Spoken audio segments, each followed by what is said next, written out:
Hello guys and welcome to my Hydra Slaying Guide.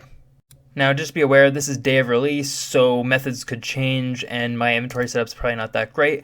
This is just what I use and how I do also the methods that I do to kill the boss itself specifically might not be that great. I'm still learning it. I just wanted to throw a guide out there because I think it's a pretty fun boss and I think a lot of people should try it when they have the requirement for sure. For inventory setup, I'm using 3 restore potions. That gets me around 4 kills a trip at best.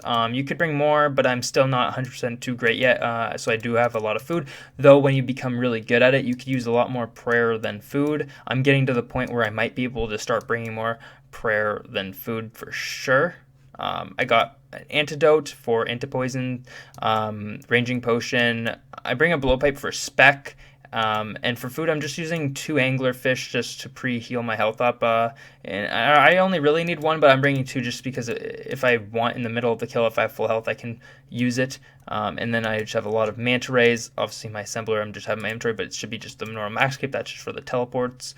I'm using dragon arrows with a twisted bow, full armadillo, obviously Slayer helm because you got to be on task, imbued archer's ring, barrows gloves. You have to bring boots of stone, or you have to have granite boots, so just keep that in mind. I'm using the boots of stone because they're 400 GP or 200 from the Slayer Master, and on top of that, you can have 2 of them because if you do die, you have to bring a second pair as well.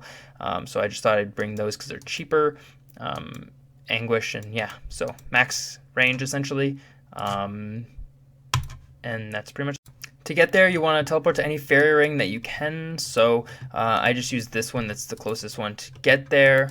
CIR is the code. Once you get there, you want to go up this mountain. You'll see that there's a little agility obstacle. Just go up the agility obstacle. If you don't have the agility level, just go around the mountain. There's a path. Once you're up to the top of the mountain, you'll see there's Kunar. You'll have obviously been here already if you know where Kunar is, because you have to have had a task from Konar to get these. She's the only one who assigns Hydras, so once you get here, just go down this little elevator. It'll take you to the Slayer dungeon. This is where you need the boots. You can now put on your F as a device instead if you want. You'll see these little 3 guardians. Once you see the 3 guardians just north, there'll be these climb rocks. You want to go over there and you want to pray range because these Hydras can hit 20s on you. Some of them can hit with magic, I guess, but range is the most common one I've seen them hit with, which is that attack right there. It's the range attack. That one, this guy's getting hit with the mage attack there. Alright, so turn that off. This is where you'll be collecting stuff if you die.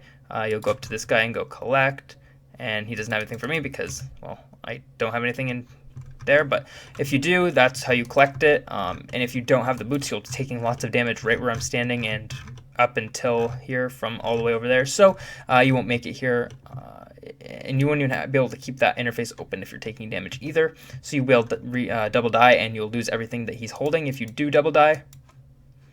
Once that's done, you basically just jump these rocks and it'll bring you into an instanced area as everyone will disappear, and when everyone disappears and you're in an instanced area, you are in your own instance Alchemical Hydra instance, and you can kill it as many times as you want, but I only, like I said, I do make a maximum of 4, but you can do as many as you possibly can stay for. It just depends on, for me, I'm having more of a trouble keeping up with my food because I'm still learning it, but a lot of people will be the prayer. So pretty much a basic rundown of how you do this boss is you'll see on the floor from this room in here, there is 3 different tiles. One's the big red one, the big green one, and the big blue one. So the red one is basically what you want. When he's green, you want to get him on the red because he's green, he's in his quote-unquote range form. You want to get him on the red because green, red. Red is attack. So attack is ranged weakness, you want to get him on there. When he's done in his green phase, he'll turn blue, which then you want to bring him over to the green vent. Vice versa is the same as the red, and then once he's done there, he will then turn red, and you want to bring him to the blue vent. After he's done being red, there's actually no vent for him to go on. He just goes into his final form, which is the Jad form.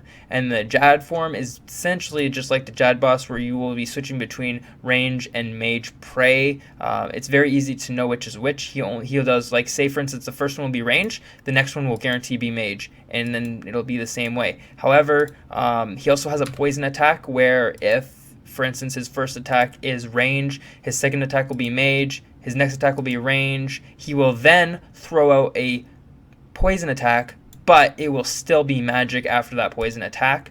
That's how it goes every time. And he also will throw the poison attack out a couple of times in the actual fight itself. One time guaranteed is at the beginning of the fight. When you enter, he will attack with either mage or range. It's dependent on, it's randomized. But once you know which is which, after 3 hits, he switches. So basically, this is be for the whole entire fight. So say he starts with range, it'll be range for 3 hits. And then after those 3 hits, it will switch to magic. But the first phase, right after the range, it will actually poison attack. And then right after that poison attack, it'll start with the magic, just so then you know when to switch as well. But that's the only other time it will guarantee a poison hit like that. But it also does a poison attack on other phases as well. But that's the time when you know when to switch as well. So, but like I said, it'll be random at the beginning of the fight. So it will be either range or mage. I just always go in praying range and just see what happens. But it's random. You'll know because the ranged attack is just a one little tiny blob of green. The mage is like a 3, and it'll come out of each side of the heads, so you'll know which is which. I can't really show you right now because I'm not in the fight, but when I am in the fight, I'm not actually going to be talking over it. It's just going to be a clip with music, so that's why I'm explaining it now, but I will be showing you guys the clip of me doing it. It's just hard for me to explain while I'm doing it, so I'm just kind of explaining it as I go, but that's pretty much how it goes. And I'm going to give you guys, I'm just going to show you guys, I'm going to go do a kill at some point here, and I'm going to show you what it's like, but like I said, I'm not going to be talking. It's just going to be music over it, so enjoy the clip.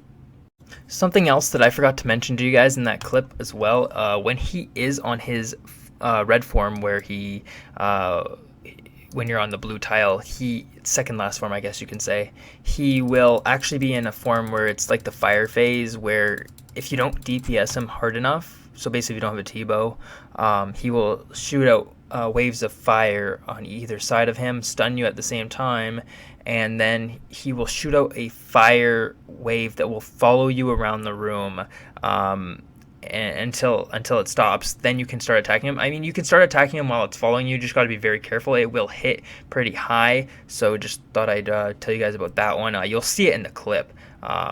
As far as I'm aware, depending on how far I got into it. Of course, I have a T-bow, so I will be doing more DPS than if you're using just a blowpipe. But you can skip it even with a blowpipe if you hit well enough.